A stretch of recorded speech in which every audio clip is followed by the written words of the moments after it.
Eto na mga boss, ang karugtong ng nakaraang chapter, pa-like, share at subscribe na lang para si Pajen pa tayong gumawa ng mga videos, umpisan na natin. Steward Zhu, nandito na. Anong nandito na? Pagsikat pa lamang ng araw, agad na sumugod si Li Jingshan sa silid-aralan ni Zhu Fan. Tumingala si Zhu Fan mula sa mga ulat na kanyang binabasa at bahagyang nagsalubong ang kanyang mga kilay. Ngumiti si Li Jingshan habang yumuyukod. Eksakto ang hula ninyo, Steward Zhu. Muli na namang nagkagulo sa mga lupain ng mga emperador. Napakaraming tao na naman ang nawawala, lalo na sa mga dating nasasakupan ng Wraith Emperor, Sword Emperor, at ng iba pa. Mukhang naubusan na sila ng mga materyales, kaya muli silang nanghuhuli ng mga tao, hehehe. Nanlalamig ang ngiti ni Zhu Fan. Madaling sumipsip ng lakas mula sa libu-libong tao, ngunit ang pagsala sa bawat bakas ng pagsisisi at galit ng bawat kaluluwa ay kailangang gawin isa-isa. Kung hindi, ang mga damdaming iyon ang sisira sa isipan ng gumagamit at tuluyan siyang mababaliw.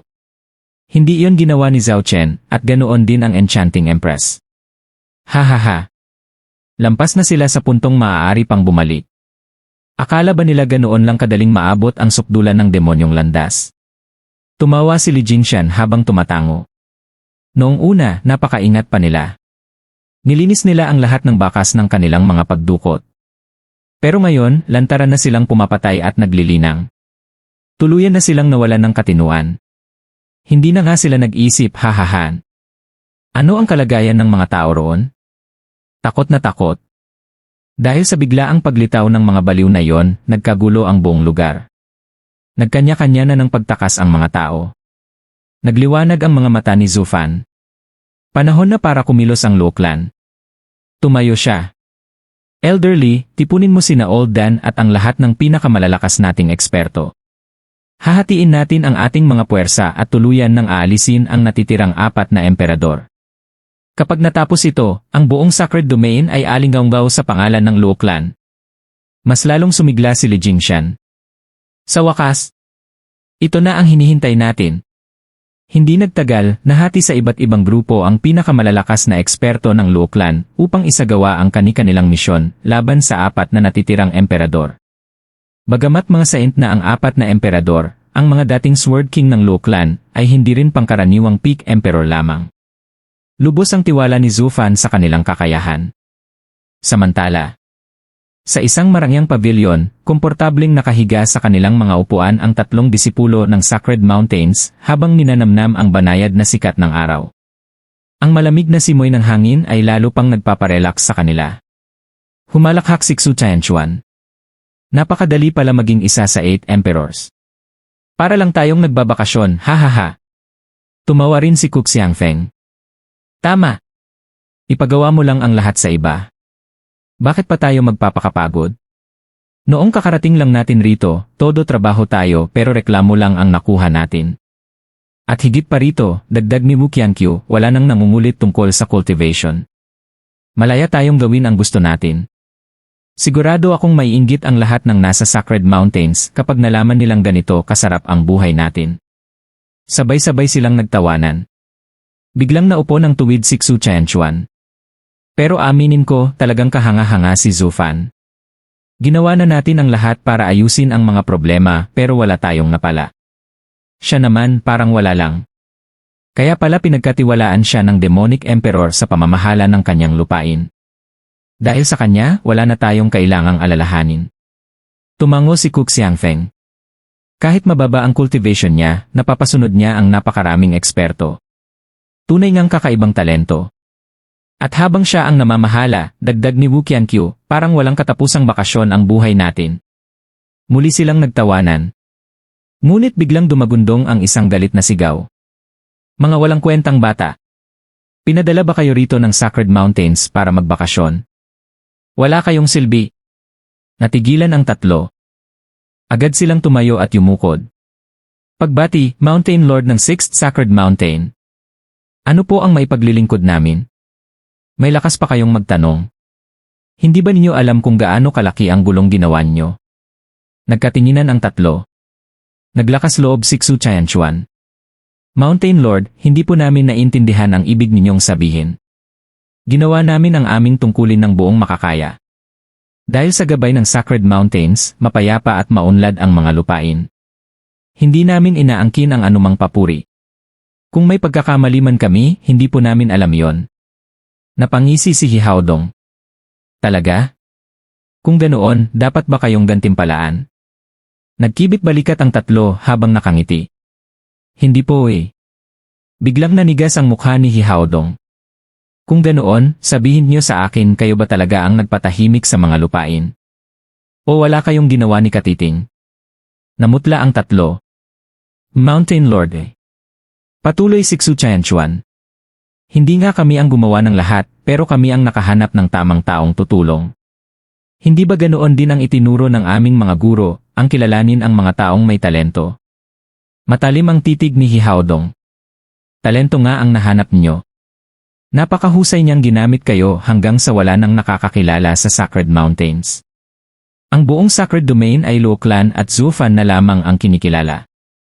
Kapag binanggit ang pangalan niyo, puro mura at paghamak ang maririnig. Iyan ba ang karangalang dinala ninyo sa Sacred Mountains?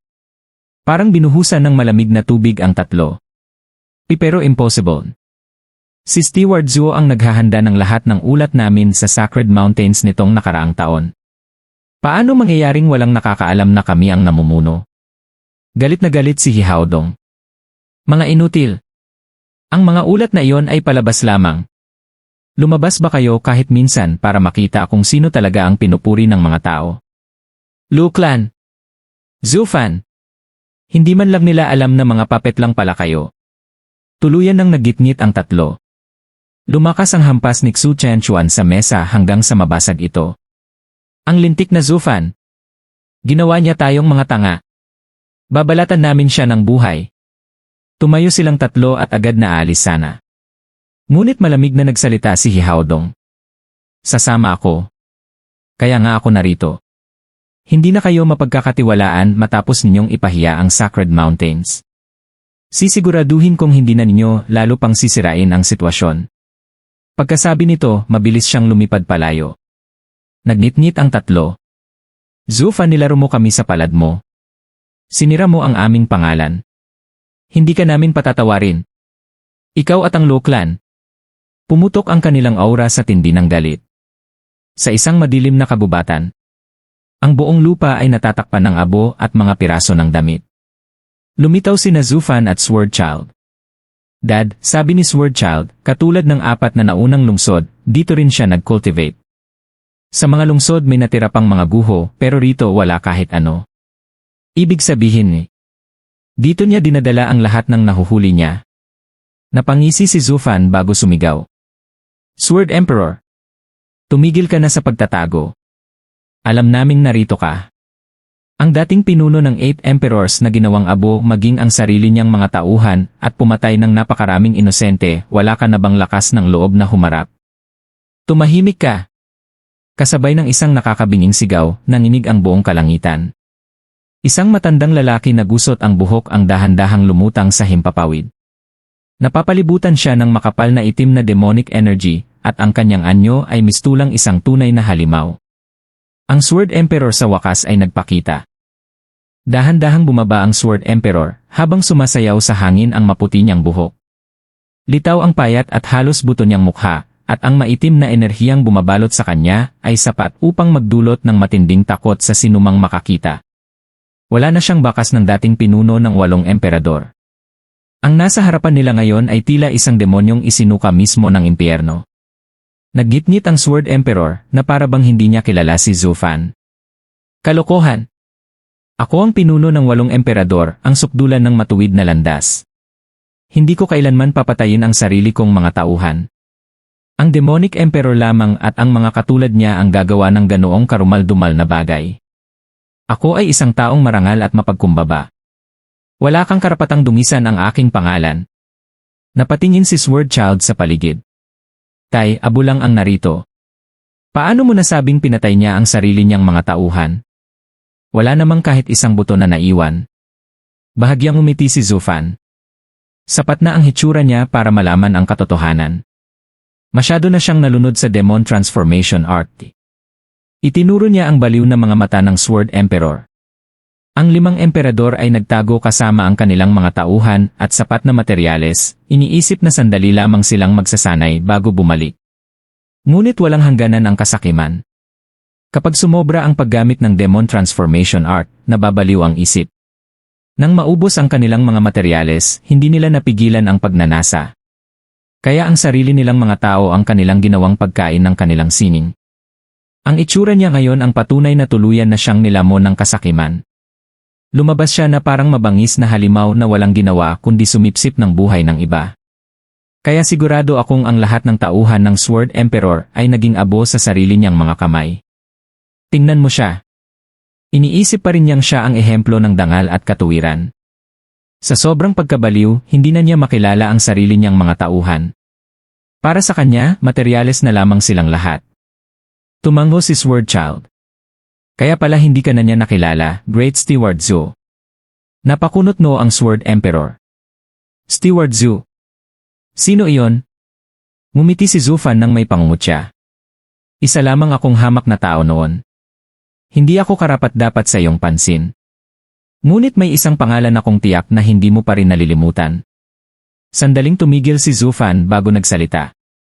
Sword Emperor, naalala mo pa ba si Demonic Emperor Zhu Yifan? Nayanig ang mukha ng Sword Emperor. Zhu Yifan. Bigla siyang sumigaw. Hindi si Zhu Yifan ang pinuno ng 8 emperador. Ako iyon. Patay na siya. Ang 9 Serenity Secret Records ay akin na. Hindi na niya ako kayang hadlangan. Hahaha. Ang hangal na si Zhao Chen, ako ang nagpasok sa kanya sa 8 emperador at kaya ko rin siyang alisin anumang oras. Wala siyang karapatang lumaban sa akin. Ginamit ko lang siya upang maabot ang kanyang guro. Hahaha. Malamig ang tingin ni Zufan. Ganoon mo ba talaga kagusto ang 9 Serenity Secret Records? Siyempre. Ang pamamaraan ng Demonic Sovereign ay dapat mapasa kamay ko. Dahil ayaw itong ibigay ni Zhu Yifan, pinatay ko siya.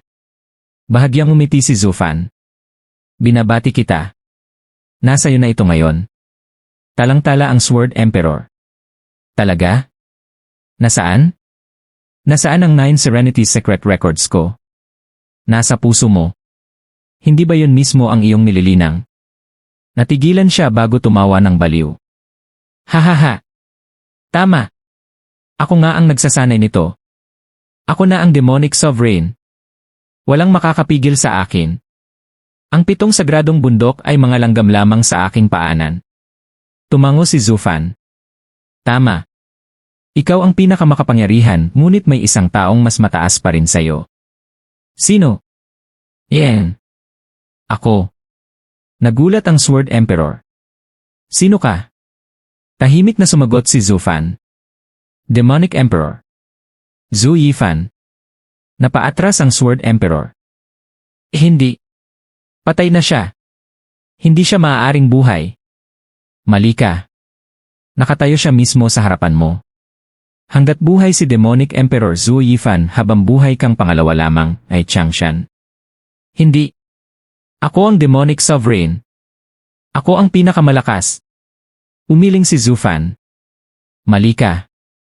Ang Demonic Emperor ay nagsanay rin ng 9 Serenity Secret Records at mas mahusay kaysa sayo. Habang buhay kang mananatili sa kanyang anino. Ah!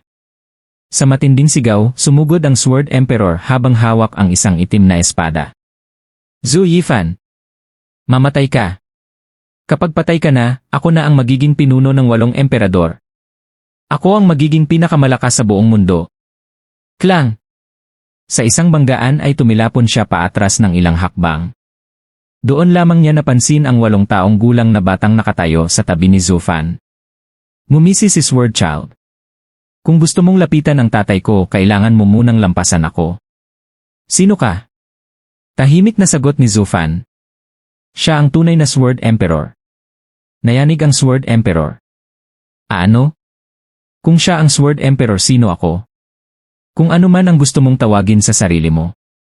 Ngunit hindi ka na muling magiging Sword Emperor. Hindi ka nakarapat-dapat sa titulong iyon. Ipinaliwanag ni Zufan. Ang Sword Emperor ay dapat ang sukdulan ng landas ng espada. Maaaring hindi siya ang pinakamalakas sa 8 emperador, Ngunit dapat walang sinumang makahihigit sa kanya pagdating sa espada. Ngayon, tiyang-tiyan nalampasan ka na. Ang anak ko ang nagmana ng titulong iyon. Iniwan ka na niya sa alikabok. Namimilipit sa galit ang mukha ng Sword Emperor. Hindi. Ako ang Sword Emperor. Walang sinumang maaaring kumuha ng aking pangalan. Sumabog ang kanyang aura. Isang napakalaking gintong espada ang nabuo sa langit, ngunit ito'y nababalot ng maitim na enerhiya. Isang sacred body. Napatingin si Sword Child kay Zufan. Naging saint na pala siya. Hindi ka ba lalaban? Ngumisi ang bata. Hindi. Naparito ako upang kunin ang kanyang titulo. Kung tatawagin pa rin niya ang sarili niyang Sword Emperor sa harap ko, humihingi lang siya ng bugbog. Mabilis siyang sumugod. Galit na galit ang Sword Emperor. Magnanakaw ng pangalan. Lasapin mo ang aking espada. Isang dambuhalang gintong sword wave ang bumagsak mula sa langit. Isang espada na dudurog sa langit, magdadala ng biyaya sa mundo, at lilipol sa kasamaan. Ngumisi si Sword Child. May lakas ka pang magsalita tungkol sa paglipol ng kasamaan. Samantalang ikaw mismo ang naging demonyo. Itinaas niya ang dalawang daliri. Soaring Sword. Obliterate. Boom! Sa isang iglap, nabasag ang gintong sword wave. Nagulat ang Sword Emperor. Muli siyang umatake. Wawasakin ko ang 8 emperador. Lilipulin ko ang lahat ng demonyo. Yumeling si Sword Child. Walang lakas ang marangal na espada kapag baluktot ang puso ng gumagamit. Nadungisan mo ang sarili mong espada. Isa kang kahihiyan sa lahat ng sword cultivator. Lumayas ka. Isang alon ng kidlat ang sumabog mula sa kanyang kamay gamit ang Sundering Sword Art at muling winasak ang atake ng Sword Emperor. Natulala ang matanda. Bakit Bakit humina ang aking sacred body? Sa isang kisap mata ay nasa harapan na niya si Sword Child. Nagkulay itim ang kanyang mga daliri. Masdan mo ang tunay na Sword Art ni Apocalyptic Sword. Binalot ng kadiliman ang buong paligid. Sa isang hiwa lamang ay nahati ang ulo ng dambuhalang sacred body. Boom! Tuluyan itong naglaho. Napadapa ang Sword Emperor habang nagsusuka ng dugo. Bakit Ako ay isang saint, bakit humina ang aking espada? Lumapit si Zufan. Dahil ikaw mismo ang tumalikod dito. Tahimik niyang sinabi. Chang-tiyan noong unang panahon, walang isa man sa atin ang umatras sa laban. Ngunit nang mabuo ang 8 emperador, ako ang naging pinakamalakas. At ikaw pangalawa pa rin. Bahagyang luminaw ang mga mata ng Sword Emperor. Zhu Yifan. Paano ka nabuhay? At bakit ganito ang iyong anyo? Steward Zhu. Ngumiti si Zufan. Bumalik na ang iyong katinuan. Alam ko na ngayon. Hindi ako natalo ng batang iyon. Ang tinalo ko ay ang aking sarili. Ako, ang dakilang Sword Emperor, ay tinalikuran ang landas ng espada para lamang sa isang demonyong cultivation art. Itinapon ko ang aking espada. At ngayong nawala na ang demonic energy sa aking katawan, oras ko na rin. Ngayon ko lamang naunawaan. Hindi kailangan ng aking espada ang cultivation method ng demonic sovereign. Hindi iyon ang aking tunay na landas. Tumango si Zufan at hinawakan ang kanyang kamay. Mabuti at naunawaan mo bago matapos ang lahat. Bilang matagal na nating magkaribal, ihahatid kita sa iyong huling paglalakbay. Ngumiti ang Sword Emperor. Salamat. Zhu Yifan. Ngunit napatingin siya sa maitim na enerhiyang hinihigop ni Zufan mula sa kanyang katawan. Ano ito? Ngumiti si Zufan. Sayang kung hahayaan ko lang na bumalik sa mundo ang lakas mo. Mas mabuting ako na ang kumuha. Napabuntong hininga ang Sword Emperor. Hindi ka pa rin nagbabago. Zhu Yifan. Iyan pala ang ibig mong sabihin sa ihatid ako. Ginawa mo pa rin akong materyales. Mag-ingat. Huwag kang matulad sa akin. Ngumiti si Zufan. Huwag kang mag-alala. Matagal ko nang nalampasan ang yugto ng pagiging alipin ng kasakiman. May pagpipigil pa ako. Tumawa ang Sword Emperor. Magaling ni. Hindi ko akalaing ang alitan natin 5,000 taon na ang nakalipas ay hindi pa pala natatapos. Ikaw talaga ang nagwagi sa huli, matandang karibal. Pumikit siya ng walang pagsisisi. Unti-unti siyang naging abo. Tahimik na pinanood ni Zufan ang abo na dumausdos mula sa kanyang palad, habang dahan-dahang lumalakas at umaapaw ang kanyang aura. Napangisi si Swordchild. Tay, ikaw Lee. Bantayan mo ako. Wala nang oras upang maglatag pa ng depensibong formation. Agad na umupo si Zufan na may seryosong mukha. Alam ni Swordchild na napakahalaga ng sandaling ito kaya naging mapagmatsyag siya sa paligid. Isang marahas na hangin ang umihip, tinangay ang alikabok hanggang sa kalangitan habang nagsimulang manginig ang lupa. Patuloy na lumalakas ang aura ni Zufan. Ang kanyang kapangyarihan ay kumalat sa buong kalupaan, at ang pressure nito ay nagtulak kay Swordchild ng ilang hakbang paatras. Taglay ni Ama ang maraming pamana ng mga sovereign. Ngayong papasok na siya sa Saint Stage, mas makapangyarihan siya kaysa kailanman. Maliban na lamang kung pagsasama-samahin siya ng 7 sagradong bundok, wala nang ibang makakalamang sa kanya. Bukod sa nakatagong sovereign si Ama na ang pinakamalakas sa buong sacred domain. Biglang nanginig ang katawan ni Zufan. Isang napakalaking itim na anino ang lumabas mula sa kanyang katawan at patuloy na lumaki hanggang maging isang higanteng 500 metro ang taas. Umalinggaw ang malakas nitong dagundong sa kalangitan. Kasabay nito ay isang napakalakas na ugong ng dragon ang yumanig sa buong mundo. Mas maitim pang enerhiya ang bumalot sa higante. Kasunod ng sunod-sunod na tunog ng pagbitak, nabalutan ang buong katawan nito ng makakapal na itim na kaliskis ng dragon. Lumitaw ang isang maitim na kapa sa likuran nito, habang sa dibdib nito ay nakaukit ang isang dambuhalang bibig ng dragon na may kumikislap na mga mata.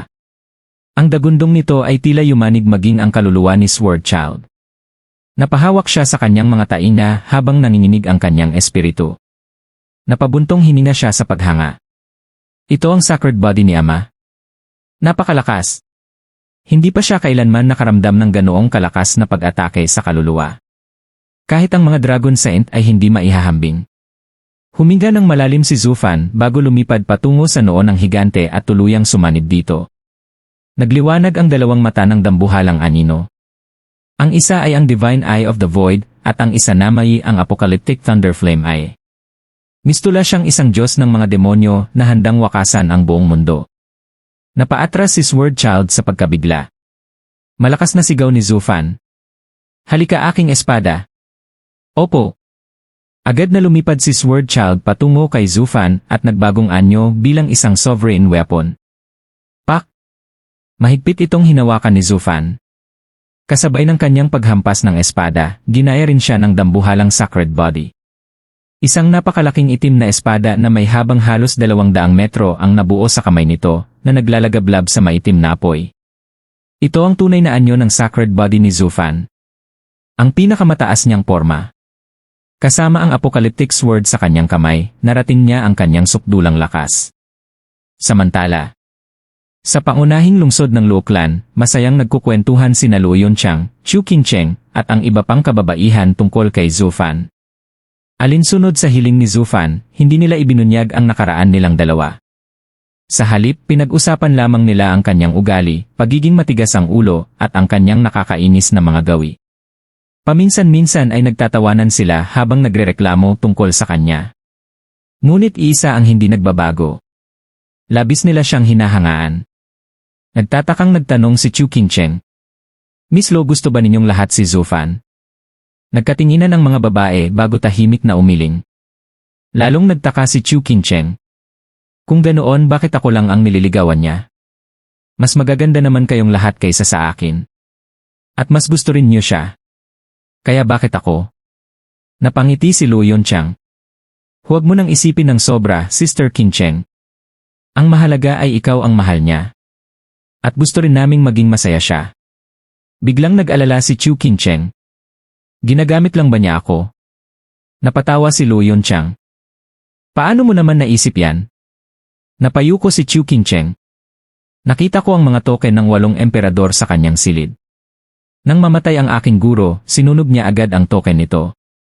Kaya naisip ko mula pa ba sa simula ay balak na niyang pabagsakin ang 8 emperador? Naging malapit ba siya sa akin dahil lamang doon? Matagal na akong naninirahan sa Luo Clan. Alam kong napakataas ng kanyang katayuan rito. Kahit ang clan head ay sumusunod sa kanya. Hindi siya natatakot maparusahan. Pakiramdam ko nagsinungaling siya sa akin mula pa noong una. Napabuntong hininga si Luo Yunqiang at hinawakan ang kanyang balikat. Sister Qingqiang, maniwala ka sa akin. Maaaring ipagkanulo ni Zufan ang buong mundo. Ngunit hinding-hindi kanya ipagkakanulo. Napakunot no si Chu Qingqiang. Bakit? Ilang beses lang naman kaming nagkita. Sigurado akong sadya niya akong nilapitan. Bukod sa aking guro, may iba pa siyang dahilan. Ngumiti si Shuang. Ang dahilan ni Big Brother Zuo ay totoo. Mahal ka talaga niya. Ngunit lalo lamang nalito si Chu Qingqiang. Bakit kayong lahat alam ang dahilan samantalang ako lang ang walang alam? Lahat kayo sinasabing tapat siya. Nararamdaman ko rin yon. Pero bakit ako? Napakaraming magaganda sa paligid niya. Hindi naman ako ganoon kaganda.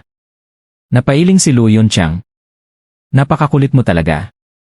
Sapat nang malaman mong mahal ka niya. Bakit kailangan mo pang hanapan ng dahilan? Magkapareho kayong dalawa. Ikaw, pilit mong gustong maintindihan ang lahat. Samantalang siya, pilit namang itinatago ang katotohanan. Bakit? Hindi ko rin alam. Siguro ayaw kanyang pahirapan. O baka gusto niyang ibaon na lamang sa limot ang nakaraan dahil mayroon ka ng bagong buhay. Lalong naguluhan si Chu Qingqiang. Ngunit ang iba ay ngumiti lamang at tumango bilang pagtiyak. Ano ba talaga ang nangyayari? Hinawakan niya ang kanyang ulo. Mas lalo lamang siyang nalito. Ngumiti si Luo Yunqiang. Silly sister, hindi ba sapat na alam mong nagmamalasakit siya sa'yo?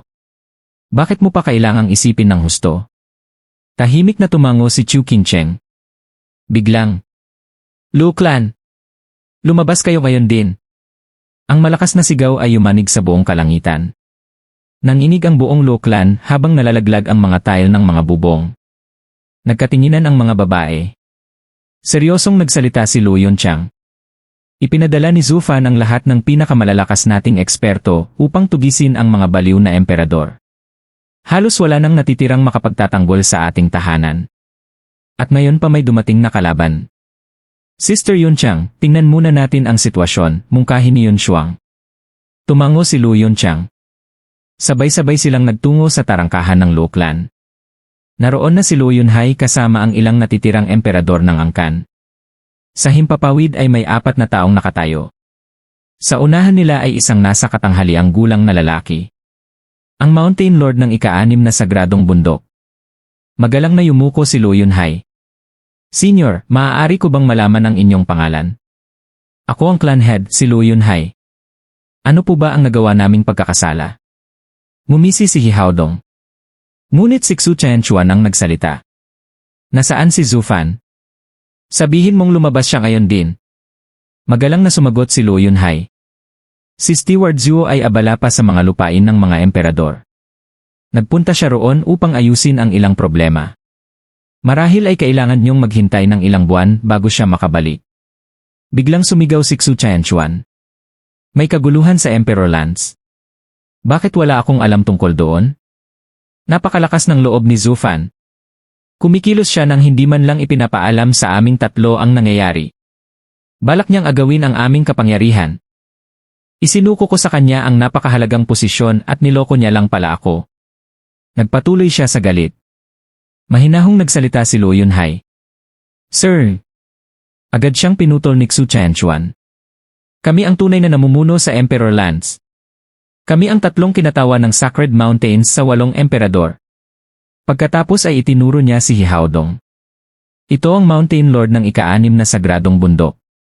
Nagkaroon kayo ng lakas ng loob na linlangin ang Sacred Mountains. Kaya ang parusan niyo ay kamatayan. Napatigil si Luo Yunhai. Napakabilis dumating na agad ang ika-6 na sagradong bundok. Ngunit wala pa tayong natatanggap na balita mula sa mga dragon.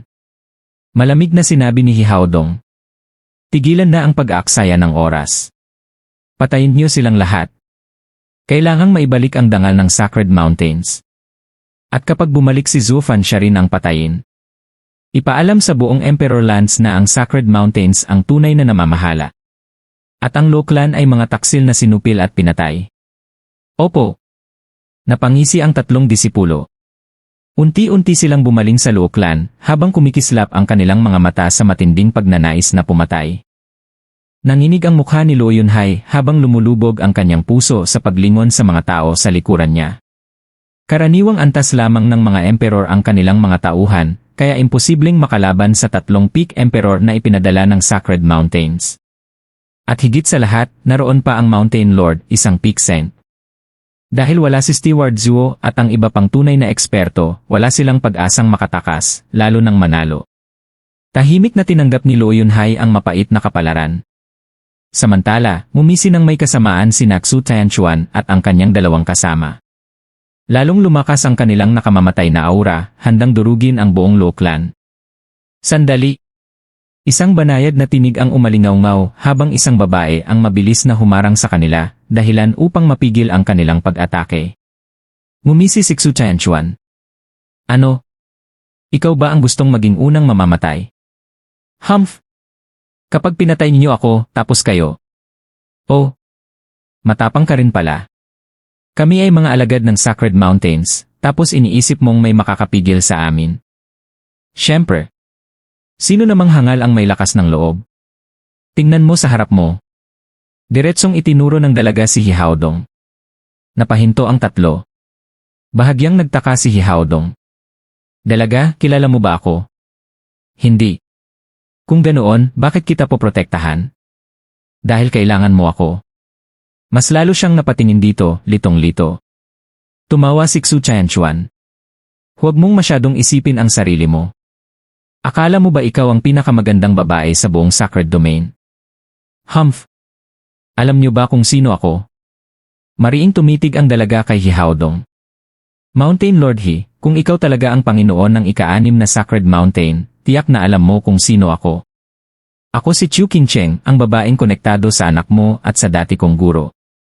Biglang nanlaki ang mga mata ni Hihaodong. Nandito ka pala talaga? Mahina niyang bulong. Kaya pala dinala ka ng Luo clan mula sa Ruby Cloud Sect matapos kang mawala. Hindi nila ako dinukot. Kusang loob akong umalis. Wala akong pakialam. Biglang nagliyab ang kanyang galit. Ibig sabihin lang niyan, may kinalaman sila sa pagkamatay ng anak ko. Sumabog ang nakakatakot niyang aura, dahilan upang mapaatras maging si Naksu Tianchuan. Galit na galit ang Mountain Lord. Sabihin mo. Umasal siya. Paano namatay ang anak ko? Matagal ko kayong binaliwala dahil akala ko mahihinang tao lang kayo. Mukhang kailangan ko kayong imbestigahan ng mabuti. Agad na sumagot si Luo Yunhai. Mountain Lord He, wala kaming kinalaman sa pagkamatay ng anak niyo. Nagkunwari siyang walang alam. Alam niyang kapag nalaman ng Sacred Mountains na si Zhu Fan ang pumatay kay He Xiaofeng, magiging libingan ang Luo clan. Kailangan lang nilang magtiis hanggang makabalik si Zhu Fan at ang iba. Ngunit hindi pinansin ni Hihaodong ang paliwanag. Humph! Hindi ko kailangan ng pag-amin niyo. Luminga siya kina Xu Tianchuan. Xu Tianchuan, walang awa. Patayin niyo sila. Opo. Tumawa ang 3 at sumugod pababa. Naghanda si Luo Yunhai upang lumaban. Ngunit biglang inilabas ni Chu Qingcheng ang kanyang espiritual na espada at itinapat ito sa sarili niyang leg. Subukan ninyo! Sigaw niya. Kapag may kahit isang taong namatay ngayon, sasama ako sa kanila sa kabilang buhay. Mawawalan ng saysay ang 100 taon ninyong plano. Tumigil! Itinaas ni Hihaodong ang kanyang kamay. Napahinto ang 3 disipulo. Mariin siyang tumitig kay Chu Qingcheng. Ano ang relasyon mo sa kanila? Bakit mo sila ipinagtatanggol? Hindi mo kailangang malaman. Matatag niyang sagot. Wala silang kinalaman sa anak mo. Palayain mo sila at sasama ako sayo. Kung hindi bangkay at misteryo lang ang makukuha mo. Napangiti si Hihaodong. Magaling. Talagang matigas ang ulong disipulo ng Enchanting Empress. Ibaba mo ang espada. Nangangako ako na pakakawalan ko sila. Pero kailangan mo ring mangakong susunod ka sa akin. Nag-aalalang nilingon ni Chu Qingcheng ang Luo clan bago siya matatag na tumango. CJ. Kung ganoon, sumama ka sa akin. Tumalikod si Hihaodong at nagsalita habang papalayo. At ang clan head ay isasama ko rin sa Sacred Mountains. May mga bagay akong kailangang linawin. Ang iba wala na akong pakialam. Tumango si Luo Yunhai sa kanyang mga kasamahan bago lumipad kasunod ni Chu Qincheng. Naiwan ang 3 batang Panginoon kasama ang Luo clan. Wala na ang clan head, wala ring mga eksperto. Hindi nila alam kung kailan pa makababalik si Steward Zhou. Boom! Biglang sunod-sunod ang malalakas na pagsabog. Isa-isang bumagsak ang mga miyembro ng Luo clan habang sumusuka ng dugo. Napasigaw si Luo Yunchang. Anong ginagawa ninyo? Nangako ang Mountain Lord na pakakawalan kami. Masamang umiti ang 3. Nangako siyang hindi kayo papatayin. Pero hindi niya sinabing bawal namin kayong bugbugin. Wala kaming ipinangako. Lalong lumawak ang kanilang mga ngiti. Nagkaroon ng lakas ng loob si Zhu Fan na lokohin kami at ipahiya kami sa Sacred Mountains. Pagbabayaran niya yon. Kapag bumalik siya, ipapakita namin sa kanya ang sinasapit ng mga insektong nagtatangkang lumampas sa kanilang nararapat na katayuan sa lupain ng 8 Emperors. Nanlumo si Luo Yunchang. Makalipas ang 1 buwan. Ngumiti si Zhu Fan habang tanaw ang lungsod sa di kalayuan. Malapit na tayong makauwi. Siguro namimiss na ako ni Qincheng. Napangisi si Sword Child. Hindi lang siya. Napailing si Zhu Fan. Biglang lumapit sa kanila ang 12 ng tao sa himpapawid. Sina Dan Qingshen, Li Jingshan, at ang iba pang eksperto. Napansin nilang nasa ika-7 antas na ng Foundation Establishment si Zhu Fan. Steward Zhu. Masaya nilang bati. Umunlad na kayo. Masayang sinabi ni Sword Child. Saint na ngayon si Itay. Nagulat ang lahat. Napakabilis. Umiti lamang si Zhu Fan. Sinwerte lang. Sayang kung hahayaan kong maglaho ang demonic energy na pinaghirapan ng Sword Emperor. Kaya inangkin ko ito. Dahil pareho ang pinanggalingan ng demonic energy namin, madali ko itong naisama sa sarili ko. Tumango si Dan Qingshen. Dapat ipagdiwang ang pag-abot ni Steward Zhou sa Saint Stage. Pero huwag sanang mangyari sa inyo ang sinapit ng 8 Emperors. Nakita natin kung paano sila naligaw. Lumakas nga sila pero tuluyang nawasak ang kanilang dao. Mas gugustuhin ko pang manatiling mahina kaysa maging ganoong klaseng Saint. Tumango si Zhu Fan. Huwag kang mag-alala. Alam ko ang ginagawa ko. Pagkatapos ay nagtanong siya. Napatay ba ninyo ang natitirang 3 Emperor? Natawa silang lahat. Masayang sinabi ni Li Jingshan. Steward Zhou, baliw na lang ang mga yon. Kung isa lang ang haharap, mahirap sana. Pero 5 kami laban sa isa. Napakadali. Magaling. Tumango si Zhu Fan. Malaking bagay ito. Pagbalik natin, ipahayag natin sa buong mundo na ang mga saint ng Sacred Mountains ang nagdulot ng kaguluhan. At ang Luo clan ang nakipagdigma upang pigilan sila. Opo. Sabay-sabay silang tumango. Biglang napansin ni Sword Child ang isang bagay. Amay. Tignan nyo. Nakabaluktot ang mga bandila at wasak ang mga pader. May umatake ba rito? Napakunot no si Zhu Fan. Hindi dapat. Ang buong lupain ng 8 Emperors ay nasa atin na. At habang walang alam ang Sacred Mountains, wala dapat mga has na umatake ni. Huminto siya. Maliban kung biglang bumilis ang kanyang paglipad patungo sa lungsod. Pak! Umalinggaw ang matinis na tunog ng latigo sa malawak na hardin ng Luo clan. Sa gitna nito ay nakatayo ang mahigit 12 poste, kung saan nakagapos sina Luo Yunchang at ang iba pang matataas na pinuno ng angkan. Maputla silang lahat, duguan ang mga katawan, ngunit nananatiling matatag ang kanilang mga mata. Pak! Muling humampas ang latigo bago ito inihagis ni Xu Tianchuan na tila batang nagsawa sa laruan. Elder brother, ilang daang beses ko na silang hinagupit. Pagod na ako. Napangisi si Xu Tianchuan. Pagod? Hindi pa sapat iyon. Pinagtatawanan na tayo ng lahat ng matatanda sa Sacred Mountains. Ang mga dakilang disipulo nila ay niloko lamang sa lupain ng 8 Emperors. Wala na tayong mukhang maihaharap sa pagbabalik. Mabangis niyang tiningnan ang mga bihag. Lahat ng ito ay kasalanan nila. Ang buong lupain ng 8 Emperors ay ang Luo clan lamang ang kinikilalang namumuno, hindi ang Sacred Mountains. Inagaw nila ang kapangyarihan kaya nararapat lang silang magdusa. Ngunit nag-alangan si Cook Xiangfeng. Pero sinabi ni Mountain Lord He na huwag silang patayin. Kaya nga nagpapalabas lang tayo ng galit. Inilahad ni Xu Tianchuan ang kanyang kamay. Ibigay mo ang latigo. Ako na ang gagawa. Napabuntong hininga si Cook Xiangfeng bago iniabot ang latigo. Ilang ulit muna itong iniikot ni Xu Tianchuan sa hangin bago mapanlait ng umiti sa mga bihag.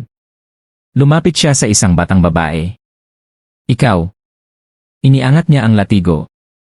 Agad na nataranta si Lu Yunchang. Tumigil. Bata pa siya. Hindi niya kakayanin ang hampas mo. Ako na lang ang parusahan mo. Ngunit lalo lamang tumawa si Xu Tianchuan. Iyan na ang dahilan kung bakit siya ang pipiliin ko. Ang mga Spirit King ay matitigas ang katawan. Halos wala silang mararamdaman. Pero ang batang ito mararanasan niya ang bawat patak ng sakit. Hahaha. Hush! Humaginit ang latigo sa ere. Si Fan! Sigaw ni Lu Yunchang. Ngunit matagal nang walang malay ang batang babae. Biglang. Pog! Huminto ang latigo sa kalagitnaan ng hangin. Napasinghap si Xu Tianchuan. May isang kamay na mahigpit na humawak dito. Si Zhu Fan. Malamig ang kanyang mukha habang nasa likuran niya sina Dan Qingshen at ang iba pang eksperto handang lumaban anumang oras. Ilang buwan lamang silang nawala. At ganito na ang dinatnan nilang Luo Clan. Hindi iyon mapapatawad. Zhu Fan. Halos sabay na sigaw ni Lu Yunchang at Xu Tianchuan. Isa ay puno ng tuwa. Ang isa na may puno ng galit at pagkabigla dahil hindi man lang niya namalayang may humawak na sa kanyang latigo. Malamig na tumingin si Zhu Fan. Sa buong lupain ng 8 Emperors, walang mga ngahas gumalaw laban sa Luo Clan. At hindi rin dapat makakarating dito ang Sacred Mountains Maliban na lang kung ang tatlong puppet na iyon ay naging mas mayabang at kusang nagpunta rito upang manggulo. Napakaliit ng posibilidad niyon. Pero bahagya siyang umisi. Talagang kayo nga. Naggitngit si Xu Tianchuan. Zhu Fan. Ang kapal ng mukha mong gamitin kami bilang mga puppet. Papatayin kita dahil sa pagtataksil mo. Kahit nangako pa si Mountain Lord He na hindi gagalawin ang Luo Clan. Ikaw kailangan mong mamatay. Agad siyang sumugod, puno ng pagpatay ang intensyon, at itinama ang palad kay Zhu Fan. Ngunit, madali lamang hinawakan ni Zhu Fan ang kanyang pulsuhan. Natigilan sina Cook Xiangfeng at Wu Qianqiu. Hindi nila maunawaan kung paano nahawakan ng ganoon kadali ang isang Peak Emperor. Maging si Xu Tianchuan ay tuluyang natulala. Sinubukan niyang bawiin ang kamay. Ngunit tila bakal ang pagkakahawak ni Zhu Fan. Hindi man lang siya makagalaw. Hindi pinansin ni Zhu Fan ang kanilang pagkagulat. Mountain Lord He. Ang 6th Mountain Lord ama ni Xiaofeng. Tama. Sagot ni Xu Tianchuan habang pilit hinihila ang kanyang kamay. Kaya bitawan mo na ako bago ka pa mapatay. Bahagyang gumalaw ang kamay ni Zhu Fan. Napasugod pasulong si Xu Tianchuan. Boom! Isang sampal lamang. At sumabog ang buong katawan ni Xu Tianchuan. Nagkalat ang dugo at laman sa paligid. Hiss! Napasinghap ang dalawa niyang kasama. Pipinatay mo ang disipulo ng Sacred Mountains. Baliw ka ba? Mabangis nang umiti si Zhu Fan. Hindi kayo ang magpapasya sa magiging kapalaran namin. At dahil hindi na kayo mabubuhay para makita yon. Sumulyap siya kay Dan Qingshen. Sa isang iglap. Sabay-sabay na pinakawalan ng mga Sword King ang kanilang pinakamapanganib na sword arts. Bagamat may kalamangan sana ang mga disipulo ng Sacred Mountains sa kanilang cultivation at technique. Wala yung halaga laban sa mga Sword King na nagmana ng Sovereign Legacy. Sa loob lamang ng isang kisap-mata. Nagkawatak-watak ang kanilang mga katawan. Patay silang lahat. Agad na iniutos ni Zhu Fan na pakawalan ang lahat ng nakagapos. Siya mismo ang lumapit upang kalagan sina Luo Yunchang at ang iba pang babae. Nanikip ang kanyang dibdib nang makita ang kanilang mga sugat. Ano ang nangyari? Nasaan sina Yunhai at Qing Cheng? Tahimik lamang ang mga babae. At agad na naunawaan ni Zhu Fan. Si Mountain Lord He ang nagsilyo ng cultivation niyo.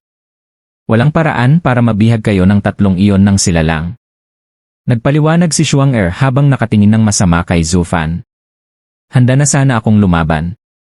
Pero pinigilan kami ni Sister Yonchang.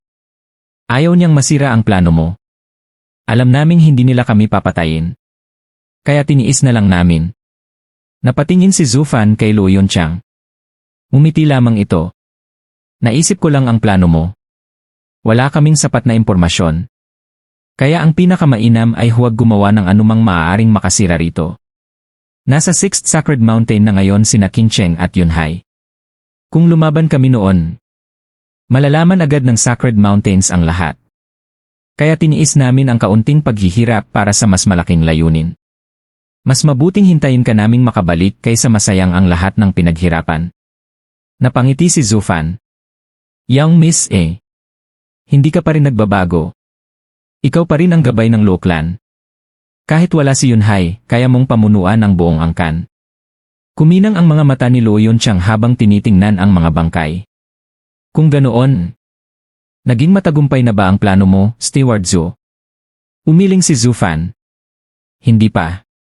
Pero nagliyab ang kanyang mga mata sa galit. Hindi ko na ito kayang tiisin. Dahil mismong Mountain Lord na ang kumilos laban sa atin. Wala na tayong ibang pagpipilian. Lalaban tayo. Luminga siya kina Li Jingshan at Qiu Yanhai. Kayong dalawa. Magpunta agad sa Dragonlance. Tiyakin niyo ang kanilang kalagayan. Ano man ang estado ng paghahanda nila. Iutos niyong lusubin na ang Sacred Mountains. Ligtas na ang lupain ng 8 Emperors. Ang natitira na lamang ay ang paglusob sa Sacred Mountains. Ito naman talaga ang matagal na nilang hinihintay. Kahit ilang daang eksperto lang ang maipadala nila. Sabihin niyong magpasya sila agad. Sila na ang bahala sa iba. Opo. Mabilis na lumipad ang dalawa. Pagkatapos ay tumingin siya kina Xu Qingjian at sa Heaven and Earth Sages. Kayong tatlo. Ikalat niyo sa buong Sacred Domain na ang Sacred Mountains ang tunay na magnanakaw ng yaman ng 8 Emperors. Na sila ang sumisira sa kinabukasan ng mga ordinaryong cultivator. Na ginagawa nilang alipin ang buong mundo. Na gumagamit sila ng masasamang cultivation arts. Na pinalalaki nila ang mga tao para gawing materyales sa cultivation. Na sila ang may kagagawa ng lahat ng pagkawala ng mga tao. At pati ng pagkabaliw ng 8 Emperors. Ibintang niyo sa Sacred Mountains ang lahat. Napakasama ng kanyang ngiti. Pagkatapos ng ginawa ng tatlong hangal na yon, sukang-suka na ang mga tao sa Sacred Mountains. Sa puntong ito anumang sabihin natin, paniniwalaan na nila. Opo. Agad na umalis ang tatlo upang isagawa ang utos. Napakunot noo si Luo Yonchang. Napakalakas ng Sacred Mountains. Kahit paniwalaan tayo ng buong 8 Emperors, hindi pa rin mangangahas ang mga tao na lumaban. Tumango si Zufan. Alam ko. Hindi ko naman sila kailangan sa digmaan. Ang kailangan ko lang ay nasa panig natin ang kanilang paniniwala. Kailangan lang nila ng isang leader. Ngumiti siya. Young Miss A.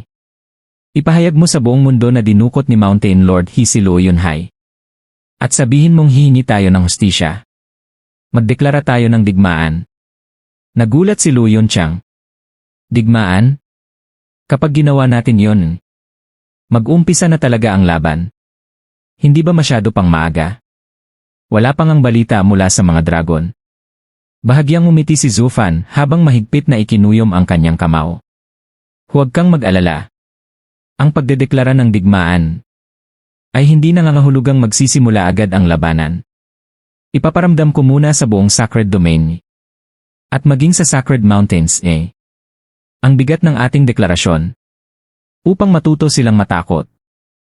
Lahat ng masasamang pangyayaring naganap sa loob ng nakaraang 3 buwan sa buong Sacred Domain ay ibinunto ng Luo Clan sa 7 Sacred Mountains. Parang bomba ang balitang iyon. Halos hindi makapaniwala ang mga tao sa kanilang narinig. Sa una ay nag-alinlangan sila o mas tamang sabihing ayaw nilang paniwalaan ito dahil sa takot.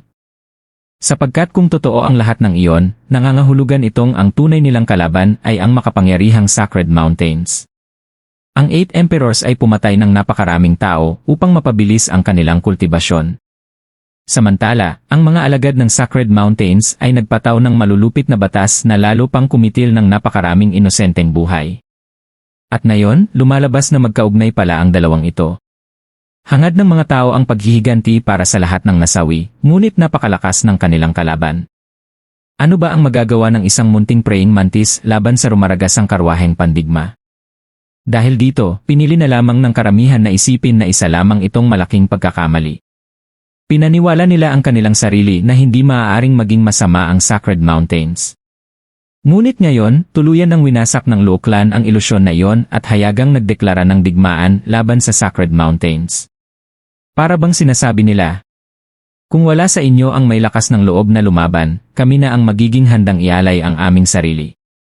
Nalito ang buong mundo. Napakalakas ng Sacred Mountains. Wala silang kakayahang labanan ang ganoong kalaban.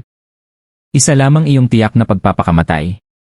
At sa mismong sandaling iyon, lumitaw ang isang matuwid na pinuno upang gabayan ang naliligaw na sambayanan at ipaglaban ang katarungan. Hindi nagtagal, isang pulang pahayag ang idinikit sa bawat sulok ng 8 Emperor's Lands na muling nagpagulantang sa buong populasyon. Sa kapangyarihang ipinagkaloob sa amin, sa mundong ito kung saan walang awa ang langit at lupa at itinuturing lamang na mga hayop ang lahat ng nilalang, kung saan ang mga saint ay lumihis sa katuwiran at sinisipsip ang dugo at laman ng karaniwang mamamayan, kami, ang nagkakaisang puwersa ng Luo Clan, ay nanunumpang isakatuparan ang kalooban ng langit.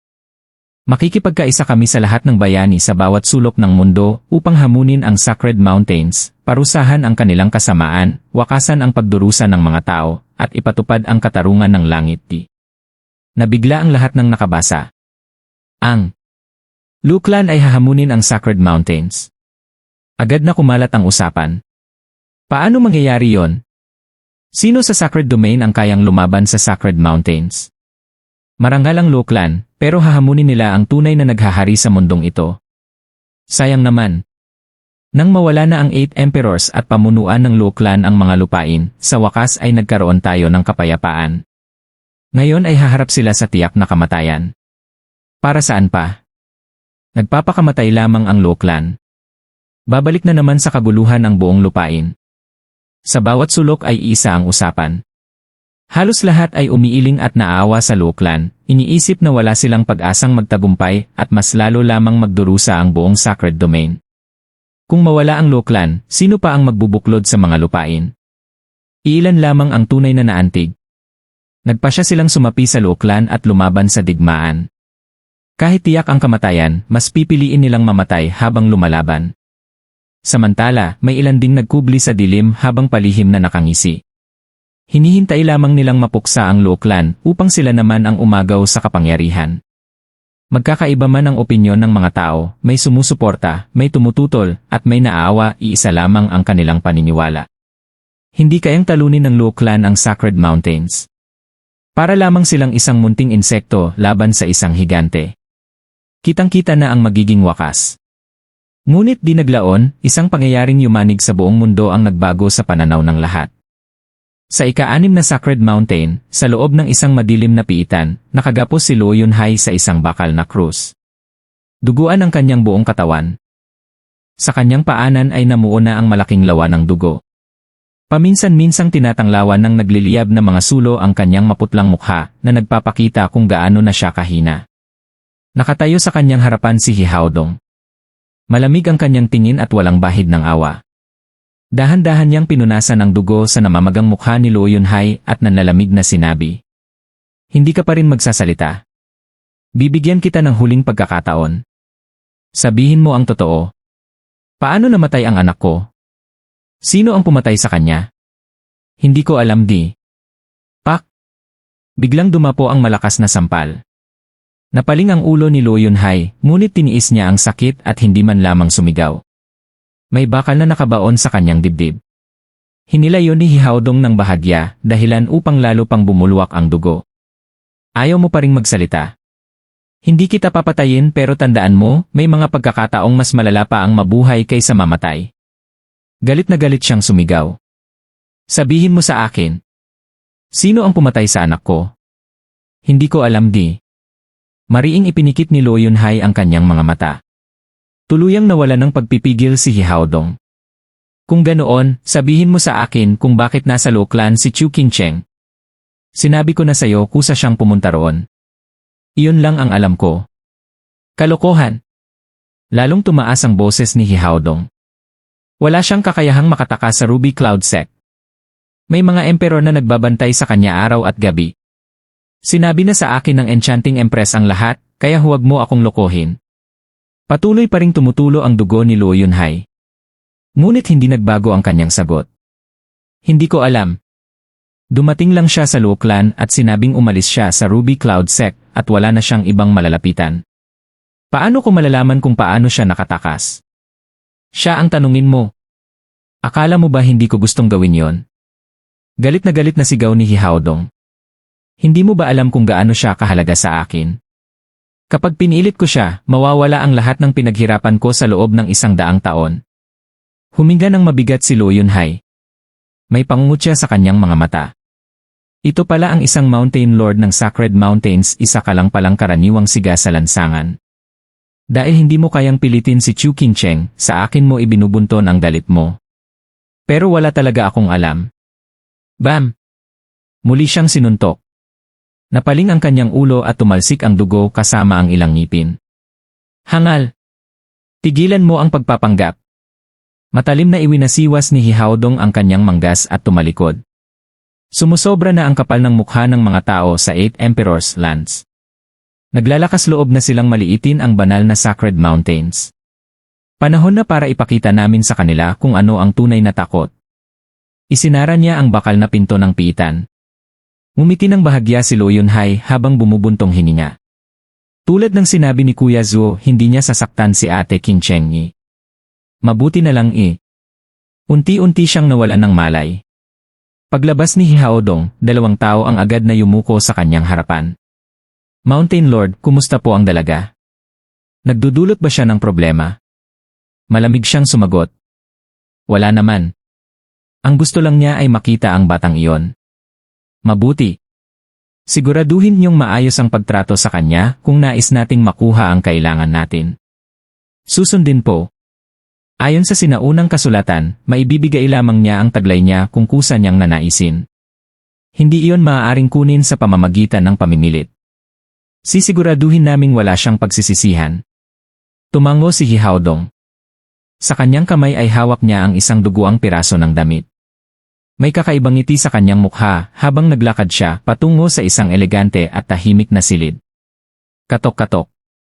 Qingcheng, maaari ba akong pumasok? Pasok. Ngumiti si Hihaodong sa malamig nitong tono at pumasok sa silid. Sa loob ay nakaupo si Chu Qingcheng, taglay pa rin ang kanyang pambihirang kagandahan. Agad siyang nagsalita. Nasaan si Yunhai? Saan niyo siya ikinulong? Nagkunwari si Hihaodong na mabait. Huwag kang mag-alala, Qingcheng. Kaibigan ko si Young Master Luo. Tinatrato ko siya ng may paggalang. Isa lamang siyang panauhin dito. Gusto ko siyang makita. Umiling si Hihaodong. Hindi maaari. Dapat may hangganan ang pakikisalamuhan ng lalaki at babae. Hindi pa man kayo kasal ni Feng Er, itinuturing na kitang magiging manugang ko. Hindi ko maaaring hayaang mapalapit ka sa ibang lalaki. Magiging malaking iskandalo iyon sa Sacred Mountains. Malamig na tumingin si Chu Qingcheng. Huwag mo akong tawagin ganoon. Patay na ang anak mo. At wala akong anumang kaugnayan sa Sacred Mountains. Napabuntong hininga si Hihaodong. Marahil ay itinadhana talaga kayong dalawa. Noong bumalik siya mula sa labas, ikaw lamang ang laman ng kanyang mga kwento. Nakikita kong tunay kanyang minahal. Sa isip ni Chu Qingcheng ay napailing siya. Magpatuloy ka lang sa pag-arte. Akala mo ba hindi ko narinig ang usapan niyo noon ng aking guro? Hindi pagmamahal ang naramdaman ng anak mo. Kasakiman yon para sa bagay na nasa akin. Hindi niya ipinahalata ang kanyang tunay na iniisip. Alam niyang kapag nalaman ni Hihaodong na batid na niya ang katotohanan, mawawala ang mahinahong pagtrato nito sa kanya. Para mailigtas si Luo Yunhai. At para mapanatiling ligtas ang Luo Clan. Kinailangan niyang magpatuloy sa kanyang pagpapanggap. Sa katagal kong kasama ang Luo Clan at si Zufan, mukhang natuto na rin akong maging tuso. Hindi, matalino pala. Matalino! Ngumiti ng maliwanag si Chu Qingcheng at magalang na yumuko. Mountain Lord He, ikinararangal ko ang nararamdaman ninyo, ngunit wala akong ganoong damdamin para kay Young Master. Nakikiusap ako pakawalan niyo kami. Napabuntong hininga si Hihaodong. Ang puso ng isang babae ay hindi maaaring pilitin. Ibig sabihin lamang nito na hindi itinadhana si Feng Er para sa'yo. Hindi mo kasalanan yon, Miss Chu. Tumingin siya sa bintana, baka sa mukha ang matinding dalamhati. Mula nang mabalitaan ko ang pagkamatay ng anak ko, wala na akong nagawa kundi ang lumuha. Miss Chu, kung may nalalaman ka man tungkol sa kanyang pagkamatay, nakikiusap ako sabihin mo sa akin. Kasunod nito ay malalim siyang yumuko kay Chu Qingcheng. Nagulat si Chu Qingcheng at agad siyang inalalayan. Senior, sobra naman po ang paggalang niyo sa isang tulad ko. Nararapat lamang. Kung malilinis ko ang pangalan ng anak ko, handa pa akong lumuhod at magkoto. Punang sinseridad ang kanyang mukha habang namumuo ang luha sa kanyang mga mata. Napagtanto ni Chu Qingcheng na kung hindi niya alam ang totoong katauhan ni Hihaodong, malamang ay nalinlang na rin siya. Gayunpaman, naantig pa rin ang kanyang murang puso. Talagang mahal niya ang kanyang anak eh. Ngunit gaano man siya maawa, hindi niya kailanman ipagkakanulo si Zufan. Biglang napahawak si Hihaodong sa kanyang dibdib at bumagsak sa sahig. Namutla ang kanyang mukha. Nagulat si Chu Qingcheng at dali-daling inalalayan siya. Senior! Ano pong nangyayari sa inyo? Hirap siyang huminga. Miss Chu, maaari mo ba akong pangakuan ng isang bagay? Mangako. Ano po iyon? Dahan-dahan niyang inilabas ang isang pulserang yari sa 5 kulay na jade. Ito ay para sa'yo.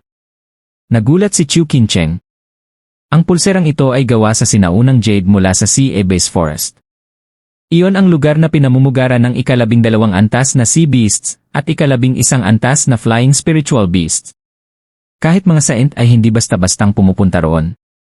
Ito ay napakahalaga. Tumango si Hihaodong. Tama. Binabantayan niyon ng mga spiritual beast dahil nakapagpapalinaw ito ng isipan at nagpapalakas ng kaluluwa. Kahit ang may mababang talento ay may pagkakataong maging saint. Nagbayad ng napakalaking halaga ang 7 Sacred Mountains upang makuha ang nag-iisang pirasong ito. At ngayon ibinibigay ko ito sa iyo. Napailing si Chu Qingcheng. Hindi ko po matatanggap ang napakahalagang bagay na ito. Dahil mahalaga ito kaya ko nga ibinibigay. Isipin mo na lamang na ito ang regalo ni Feng Er para sa babaeng nais sana niyang pakasalan. Bigla siyang umubo ng dugo. Lalo siyang nanghina. Balak ko sanang ibigay ito sa magiging asawa ng anak ko. Ngunit wala na siya. At dahil ikaw ang babaeng pinakamamahal niya, ikaw na ang tumanggap nito para sa kanya. Pilitan niyang isiniksik ang pulsera sa kamay ni Chu Qingcheng. Ngunit umiling pa rin siya. Hindi ko po maaaring tanggapin. Napatingin si Hihaodong sa kanya. Qingcheng ni. Nakalimutan mo na ba ang ipinangako mo sa akin? Kung tatanggihan mo ito, lilipulin ko ang buong Luklan. Nanginig si Chu Qingcheng. Wala siyang naisagot. Ngumiti si Hihaodong habang muli siyang inuubo. Hindi na alam ni Chu Qingcheng ang kanyang gagawin. Sa sandaling iyon ay may 2 tao ang nagmamadaling pumasok. Mountain Lord. Ayos lang po ba kayo? Mahinang ngumiti si Hihaodong. Ayos lang ako Miss Chu. Maaari ka nang umalis. Nagulat siya. Umalis? Tumango siya. Nakamit ko na ang gusto ko. Mula nang mamatay si Feng Er, 2 na lamang ang nais kong mangyari. Una, malaman kung sino ang pumatay sa kanya. Ikalawa, maibigay sa iyo ang pulserang ito para sa kanya. Ang pangalawa ang pinakamahalaga. Sa wakas natupad ko rin ang huling hiling ng anak ko.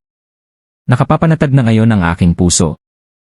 Ngumiti siya habang dahan-dahang ipinikit ang kanyang mga mata na tila ba naghihintay na lamang sa kamatayan. Nagkagulo ang 2 tagapaglingkod. Mountain Lord. Huwag po kayong bibitaw. Nanginig si Chu Qingcheng. Isa siyang peak saint. Paano siya naging ganito kahina? Napabuntong hininga ang 2 tagapaglingkod. Mula nang mamatay si Yaong Lord, nilamon na ng kalungkutan ang Mountain Lord. Nagkaroon ng diferensya ang kanyang kultibasyon at sinakop ng heart demons ang kanyang puso. Kahit uminom siya ng maraming gamot, wala ring naging epekto. Nawalan na siya ng dahilan upang mabuhay. Napuno ng pag-aalala si Chu Qingcheng. Alam niyang malupit ang taong ito. Ngunit halatang mahal na mahal nito ang kanyang anak. Naluluha ang 2 tagapaglingkod.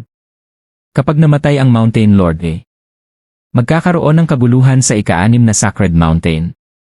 Magkakapatayan ang lahat. Kung maaari lamang naming akuin ang kanyang paghihirap. Miss, sinabi niyang maaari ka nang umalis. Ihahatid namin kayo ni Young Master Luo palabas. Kami na ang bahala sa kanyang libing. Ngunit umiling si Chu Qingcheng. Huwag muna. Mananatili ako rito. Gusto kong ihatid siya sa kanyang huling sandali. Nagulat ang dalawa. Hindi ba ninyo siya kinamumuhian? Bakit ko naman siya kamumuhian? Mabait naman siya sa akin. Masakit makita siyang mawala ng ganito. Kung maaari lamang sana mailigtas ko siya. Nagkatinginan ang dalawang tagapaglingkod. Miss bakit hindi niyo subukan? Marahil ang inyong kabutihan ang tanging makapagliligtas sa Mountain Lord. Palagi niya kayong itinuring na magiging manugang niya. Ngayong wala na ang kanyang anak Kayo na lamang ang natitira sa kanyang puso. Kaya nga ibinigay niya sa inyo ang pinakamahalagang kayamanan ng ika-6 na Sacred Mountain. Napatingin si Chu Qingcheng sa pulsera. Pagkatapos ay tumango siya.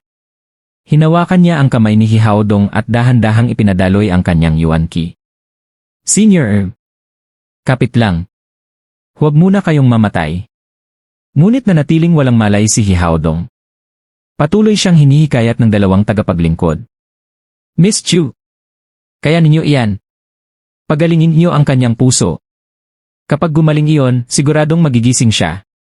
Mas lalo pang ibinuhos ni Chu Qingcheng ang kanyang yuan qi. Unti-unting nauubos ang kanyang lakas. Tumutulo na ang pawis sa kanyang noo. Miss Chu, pasensya na at wala kaming maitulong. Kayo lamang ang makakagising sa kanya. Kapag kami ang gumamit ng yuan qi, baka lalo lamang lumala. Ang sugat ng Mountain Lord ay nasa kanyang puso, hindi sa kanyang katawan. Alam ko. Mariing nagitngit si Chu Qingcheng. Ibinigay niya ang lahat ng natitirang lakas. Ngunit wala pa ring nangyari. Patuloy siyang hinikayat ng dalawa. Miss Chu, ibuhos ninyo ang buong puso ninyo. Ang inyong katapatan lamang ang makapagliligtas sa Mountain Lord. Ipinikit ni Chu Qingcheng ang kanyang mga mata. Ibinigay niya ang lahat ng mayroon siya. Sa huli, bumagsak siya sa matinding pagkapagod. Napabuntong hininga ang dalawang tagapaglingkod. Mountain Lord ginawa na niya ang lahat ng makakaya niya. Biglang bumalik sa normal ang kulay ng mukha ni Hihaodong. Dahan-dahan siyang tumayo at malamig na tumingin kay Chu Qingcheng. Kulang pa. Pinagawa ko kay Feng Er na paibigin siya upang maging perpekto ang planong ito kapag namatay ang anak ko. Ngayon, gusto niya akong iligtas Pero hindi pa niya kayang isakripisyo ang lahat para sa akin. Kaya walang nangyari. Tahimik lamang ang dalawang tagapaglingkod. Tumayo si Hihaodong. Hayaan muna siyang magpahinga. Mag-isip tayo ng ibang paraan. Tingnan din niyo kung nakabalik na si Zufan sa Luo Clan. Narinig kong mahal nila ang isa't isa. Marahil magagamit natin ang lalaking iyon upang mailabas ang bagay na kailangan natin mula kay Chu Qingcheng. Nag-aalinlangang nagtanong ang isa. Mountain Lord paano kung si Zufan ang makakuha nito? Malamig na umiti si Hihaodong. Hangal. Hindi mo pa ba naririnig ang tinatawag na sleight of hand? Hahayaan ko lang siyang mailabas iyon. Pagkatapos agawin ko bago pa ito mapunta sa kanya. Sa sandaling iyon, isang mapanuyang halakhak ang biglang umalingaw-ngaw sa paligid. Hahahani. Gusto mong makamit ang sovereignty. Mga hamak at maruruming insektong tulad ninyo. Hindi karapat-dapat maghangad ng ganoong kapangyarihan. Sino ang nagsabi niyon? Sigaw ni Hihaodong. Boom! Isang napakalakas na alon ng espada ang bumagsak mula sa kalangitan, winasak ang magarang silid at nilamon ang lahat ng madaanan nito. Umalinggaw ang nakakatakot na sword energy habang sina Hihaodong at ang dalawang tagapaglingkod niya ay tinangay ng pagsabog. Nang humupa ang alikabok, wala nang natira sa silid kundi mga guho. Nanginig si Hihaodong habang nakatitig sa langit. Isang tunay na eksperto ang dumating. Hush! Nagdatingan ang mga eksperto ng Sacred Mountains matapos marinig ang kaguluhan. Mountain Lord! Ano ang nangyari? Ayos lang po ba kayo? Aayos lang ako Hirap pa ring magsalita si Hihaodong dahil sa pagkabigla. Bigla siyang napataranta at nagsimulang halughugin ang mga guho. Nasaan si Chu Qincheng? Yumuko ang dalawang tagapaglingkod. Mountain Lord, hindi ba namatay na siya sa pag-atake? Hindi. Mariing umiling si Hihaodong. Ang layunin ng pag-ataking iyon ay guluhin tayo, hindi patayin. Kung hindi, wala ni isa sa atin ang mabubuhay. Natahimik ang lahat. Mountain Lord, ano ba talaga ang nangyari? May panginginig sa boses ni Hihaodong habang galit na galit siyang nagsalita. May dumating para iligtas si Chu Qincheng. Napasinghap ang lahat. Impossible. Mahigit 100 taon nang mahigpit ang pagbabantay sa ika-6 na Sacred Mountain. Kahit mga saint mula sa ibang Sacred Mountain ay hindi basta makakapasok. Paano may nakalusot, nakapag-atake pa sa inyo, at nakatakas ng walang nakapansin? Kung ganoon napakalakas ng taong iyon. Pinunasan ni Hihaodong ang malamig na pawis sa noo. Nakapapasok at nakalalabas siya kung kailan niya gusto at parang laruan lang ang buhay natin sa kanya. Halimaw ang lakas niya. Siya kaya ang pumatay sa anak ko. Siya rin kaya ang may pakay sa bagay na nasa loob ng batang iyon. Nagkatinginan ang lahat.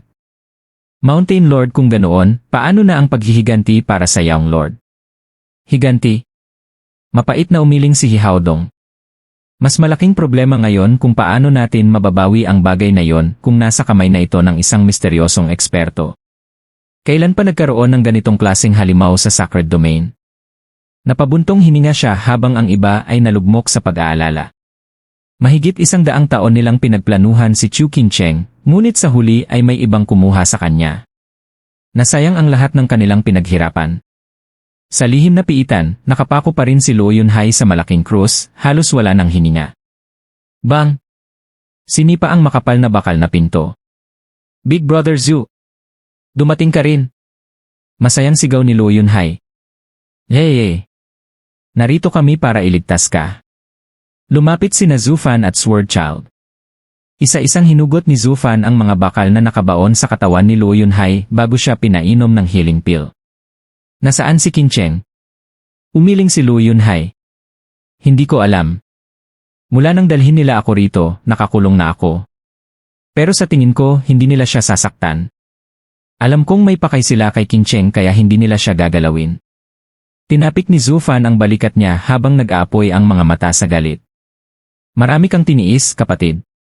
Pero ngayon 10 beses kong ipaghihiganti ang lahat ng ginawa nila sa'yo. Tumango si Luo Yunhai. Alam niyang hindi basta nagsasalita si Zufan. Kapag sinabi nitong gagawin niya ang isang bagay, tiyak na mangyayari iyon. Binuhat siya ni Zufan sa likod habang inutusan si Sword Child. Mauna ka at magmasid. Huwag mong hayaang mapansin tayo. Kapag ligtas na si Qincheng saka natin lilipulin ang mga hayop na ito. Naiintindihan ko, Dad. Ngumiti si Sword Child. Alam ko na ang estilo mo. Hindi ko hahayaang magkaroon sila ng kahit anong kalamangan. Nagtaka si Luo Yunhai. Big Brother Zhu, hindi ba 2 oras na ang nakalipas ng may napakalaking kaguluhan dito? Hindi ba kayo ang gumawa noon? 2 oras na ang nakalipas. Napakunot no si Zufan. Kakarating lang namin. Malayo pa kami rito noong oras na yon. Nagkaroon talaga ng napakalakas na pagsabog. Hindi kami iyon. Umiling si Zufan. Hindi ako ganoon kawalang ingat. Kung basta ako susugod, gagawin lang nila kayong pain laban sa akin. Bigla siyang natigilan. Kung hindi kami sino ang umatake sa Sacred Mountains. Napatingin siya kay Sword Child. Umiling ito. Kung panloob na alitan niyon, imposible pa ring mawala ng bantay ang Sacred Mountain. Mukhang may ibang umatake bago tayo dumating. Napangiti si Sword Child. Dad, napakaswerte natin. Dahil sa kaguluhan, halos wala tayong nadatnang patrol. Pero sino kaya yon? Nag-isip si Zufan. Kaunti lang ang may lakas at tapang para lusubin ang Sacred Mountains. Kahit sino pa siya, wala na yung pakialam. Ngumisi si Sword Child. Habang magulo sila, mas madali tayong makakakilos. Tumango si Zufan. Tama. Hanapin muna natin si Qincheng. Kapag ligtas na siya, mawawala na sa Sacred Domain ang ika-6 na Sacred Mountain. Ngumiti siya ng malamig habang umalis silang tatlo. Ngunit pagkalabas pa lamang nila ng 2 hakbang. Sino kayo? Saan niyo dinadala ang bilanggo? Isang emperor. At peak emperor pa. Nagkatinginan sina Zufan at Swordchild at sabay nang ngumiti. Kumikislap na sumugod si Swordchild. Boom! Tinagos niya ang katawan ng lalaki na agad sumabog at nagkalasog-lasog. Pinagpag ni Swordchild ang kanyang mga kamay. Wala nang halaga sa akin ang mga emperor. Tapos haharang pa siya. Tanga! Ang kapal ng mukha ninyo! May isa pang sigaw. Sa isang iglap, daan-daang aura ang lumitaw sa kanilang harapan. Sumeryoso si Zufan. Lintik puro scent. Punong-puno talaga ng eksperto ang Sacred Mountains. Mahinang tanong ni Swordchild. Ano nang gagawin natin, Dad? Lalampasan lang natin sila o papatayin? Sandaling nag-isip si Zufan. Pumarito ako para pumatay at magpakilala sa buong Sacred Domain. Pero habang hawak pa nila si King Cheng, hindi tayo pwedeng magpakawala. Mas mabuting makaalis muna tayo. Kung ganoon, gamitin mo ang sacred body mo kasama ang lakas ko. Ngumiti si Swordchild. Hindi nila tayo mapipigilan. Tumango si Zufan. Biglang sumabog ang napakadilim na enerhiya mula sa kanyang katawan habang unti-unting nabubuo ang kanyang napakalaking sacred body. Mahirap lumaban sa napakaraming saint, lalo na kung papatayin niya ang bawat isa. Ngunit ang magbukas ng madugong landas. Madali lamang iyon para sa kanya. Sa sandaling iyon, isang lalaki ang lumabas at sumigaw. Sino kayo? Kayo ba ang kumuha kay Chu Qingcheng? Magsalita! Natigilan si Zufan. Wala na rito si Qingcheng. Agad niyang naunawaan ang ibig sabihin. May naunang dumating at nailigtas na siya. Hindi niya alam kung sino iyon o bakit siya tinulungan. Pero isang bagay ang tiyak. Wala na si Qingcheng sa Sacred Mountain. Wala na siyang dahilan para magpigil. Ngumiti si Zufan. Ikaw totoo ba ang sinabi mo? Ako ang ika-6 na Mountain Lord, Hihaodong. Galit na sigaw ni Hihaodong. May isang sword wave na sumira sa silid ni Chu Qingcheng. Simula noon ay nawawala na siya. Kayo ba ang kumuha sa kanya? Alam ba ninyo kung sino ang umatake? Magsalita. Napangiti si Zufan. Pasensya na, pero wala kaming alam kung sino yon. Tanging ang clan head lang namin ang ipinunta namin rito. Clan head. Napansin ni Hihaodong si Lo Yunhai na pasan ni Zufan. Kaya pala. Mga tao pala kayo ng Lo clan. Malamig siyang umisi. Napakatapang ninyo. Mga hamak na insekto mula sa 8 Emperor's Lands, naglakas loob pang pumasok sa Sacred Mountains para agawin ang isang bilanggo. Pagod na ba kayong mabuhay? Patay? Mahinang natawa si Zufan. Mas mabuti pang isipin mo muna ang kapalaran ng ika-6 na Sacred Mountain. Napanganga ang lahat habang nakatingin sa nakangising si Zufan. Maya-maya'y nagsimula silang magtawanan at kutyain ang tila baliw niyang pahayag. Si Zufan ang kauna-unahang tao sa napakahabang panahon na hayagang humamon sa 7 Sacred Mountains. Ngumisi si Hihaodong habang minamaliit siya. Kaninong hangal ka ba? Sira na ba ang ulo mo para magsalita ng ganyang kalokohan? Ngumiti lamang si Zufan. Ako ang tagapangasiwa ng Lo clan si Zufan. Ikaw pala ang Zufan. Sandaling natahimik si Hihaodong bago biglang sumigaw. Ikaw ang lalaking malapit kay Qingcheng. May kinalaman ka ba sa pagkawala niya? Humph. Malamig na umiti si Zufan. Hindi na mahalaga yon dahil wala na yung kinalaman sa'yo. Habang pasan pa rin si Lo Yunhai, unti-unti siyang lumipad pa itaas. Hindi mo na kailangang malaman kung saan siya pupunta. Napatingin ang lahat sa kanya ng puno ng pagtataka. Hindi pa siya nasa profound heaven stage pero nakakalipad siya. Marami talagang tinatagong sikreto ang taong ito. Sigaw ng isang matandang elder habang lumipad upang habulin siya. Nagningning ang kanyang gintong liwanag at isang dambuhalang sacred body na may 12 kalasag ang lumitaw sa paligid niya. Isa siyang mid-stage saint. Nagpapasikat ka sa ika-6 na Sacred Mountain. Dahil dyan, dito ka mamamatay. Hindi ka makakatakas. Tignan natin kung sino talaga ang mamamatay.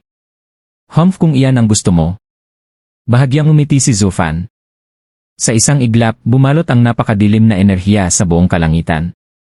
Mula rito ay nabuo ang isang napakalaking itim na higante, marahas at nakakatakot ang presensya. Napasinghap ang lahat.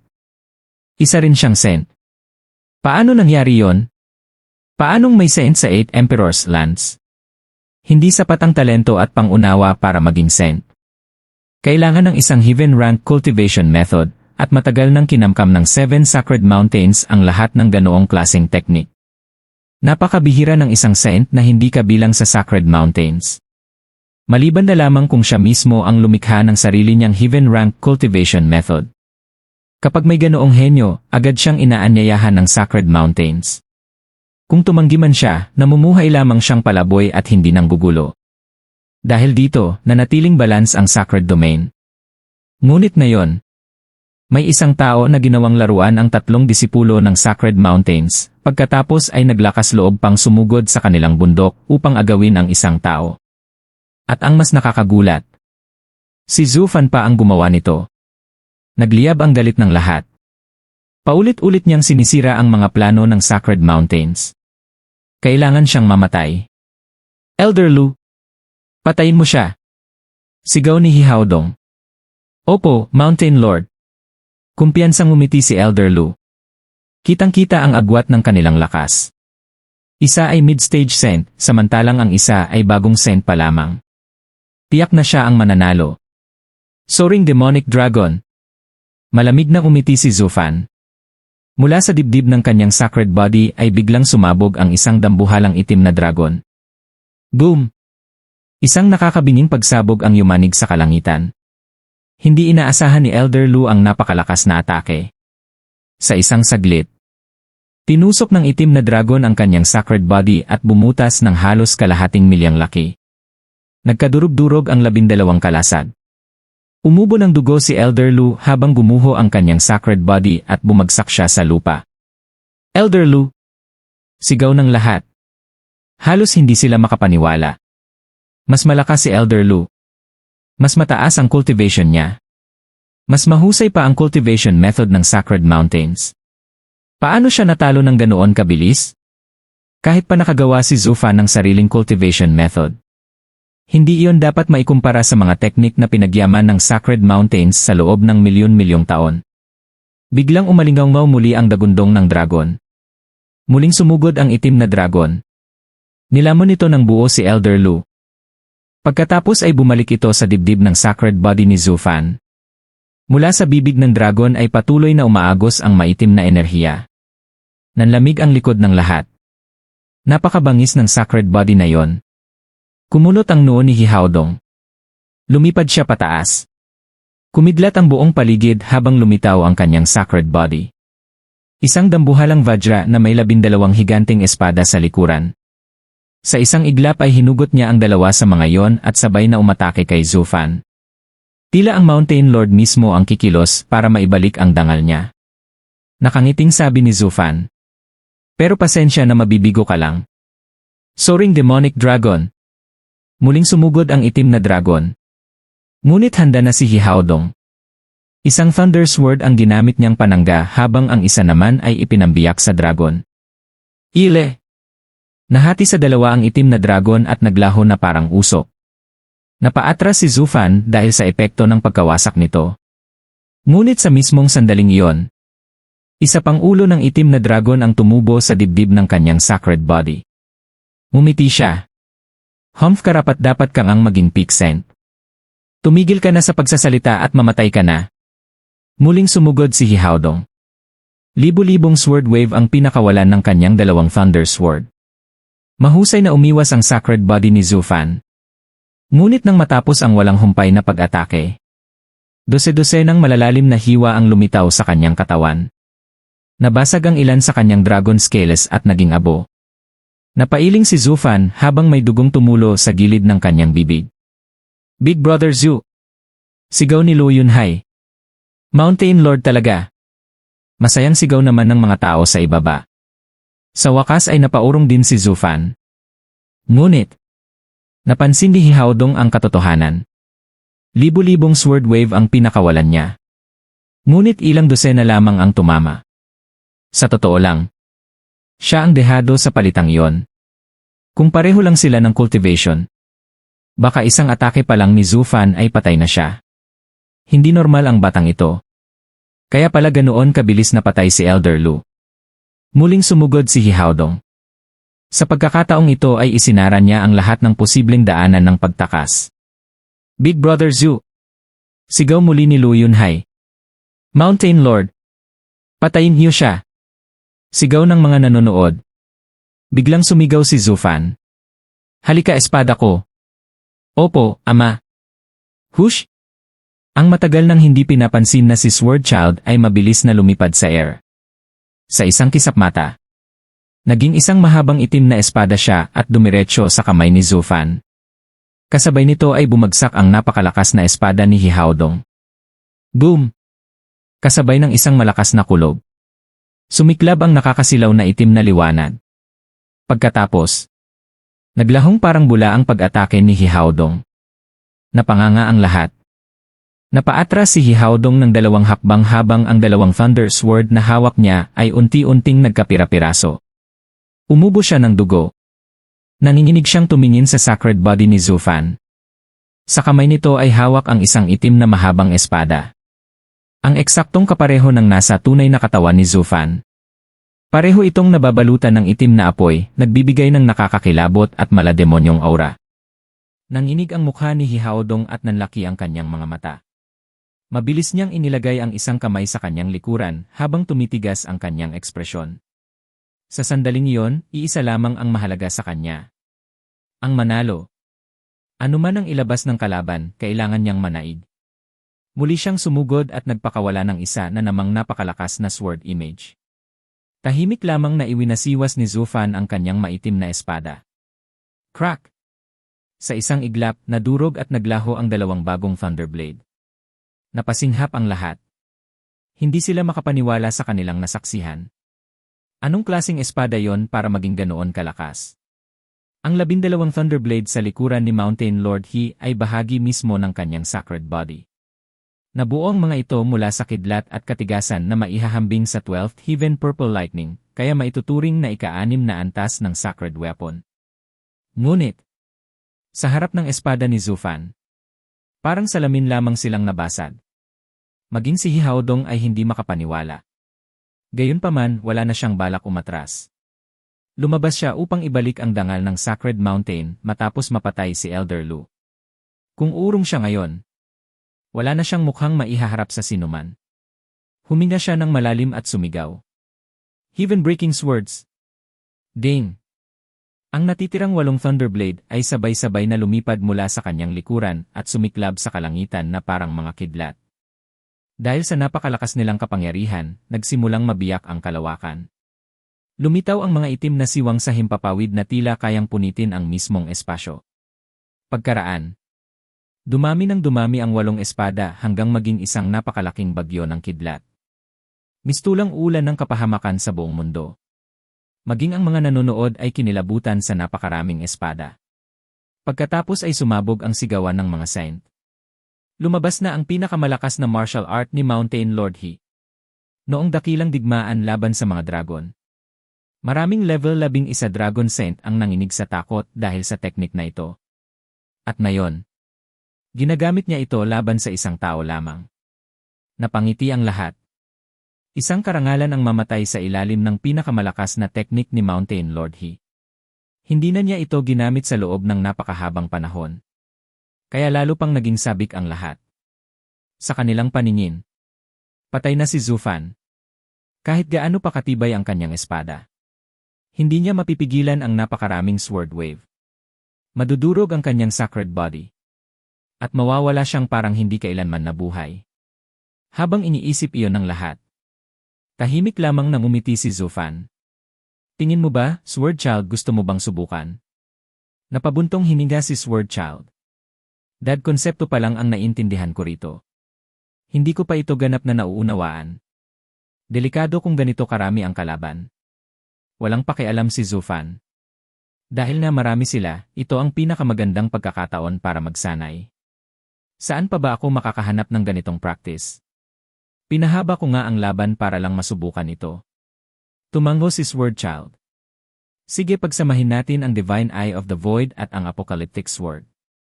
Nanginginig ang espada habang umaagos dito ang maitim na enerhiya. Patayin siya. Sigaw ni Hihaodong. Sa isang iglap. Parang malakas na ulan ang pagbagsak ng libu-libong Thunderblade. Lahat ay tumutok kay Zufan. Napakalakas ng pressure, kaya pati ang itim na enerhiya sa kanyang sacred body ay nagsimulang manginig. Ngunit nanatiling kalmado si Zufan. Dahan-dahan niyang itinaas ang kanyang demonyong espada. Sabay na nagliwanag ang kanang mata niya at ng kanyang sacred body. Lumitaw ang siyam na gintong halo.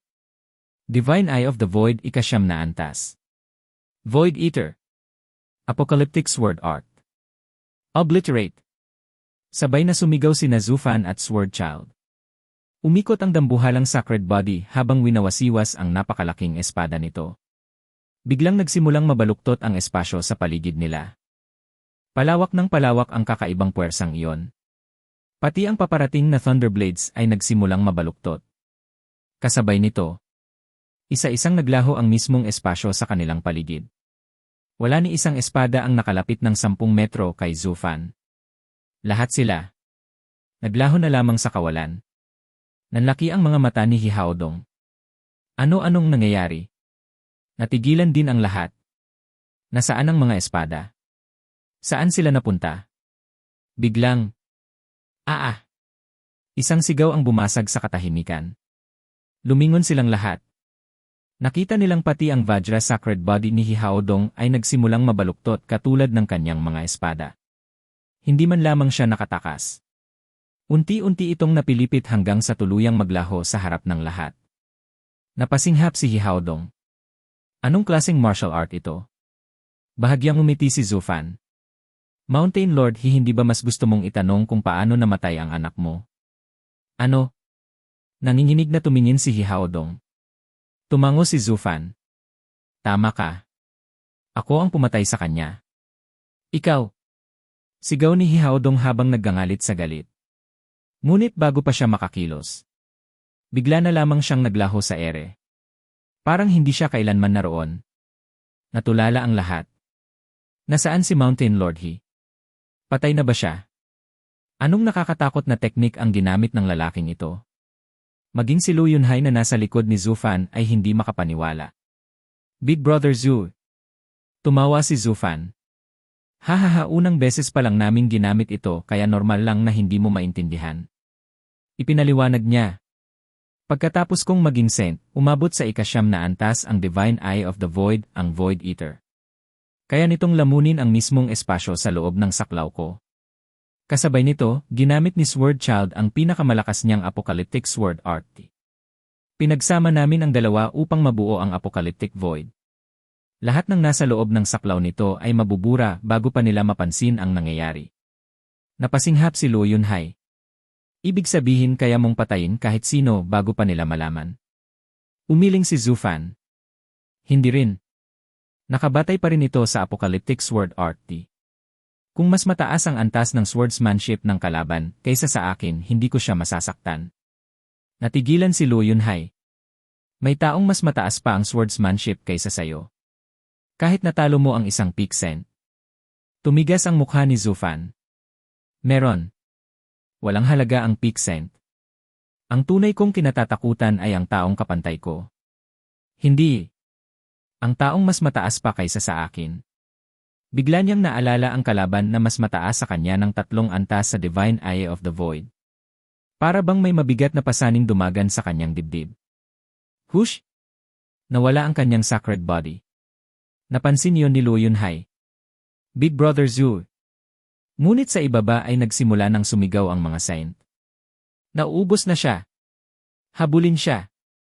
Siguradong may ginamit siyang kakaibang teknik para mawala si Mountain Lord He. Daan-daang saint ang sabay-sabay na sumugod. Pinunasan ni Zufan ang pawis sa noo. Hindi pa ako sanay sa Void Eater. Napakalaki ng konsumo nito. Ang pagpatay sa isang peak saint gamit ang pinagsamang lakas namin ni Sword Child, halos inubos ang lahat ng lakas ko. Nag-aalalang tumingin si Lu Yunhai sa nag-uumapaw na hukbo ng mga saint. Ano nang gagawin natin ngayon? Umiti lamang si Zufan. Katulad ng sinabi ko kanina ni. Durugin natin silang lahat. Dito muna natin puputulan ang ating nobela ng Magic Emperor. Stay tuned lang, upload ko din agad ang kasunod na chapters palike and subscribe na lang para updated kayo sa upload natin. Maraming salamat.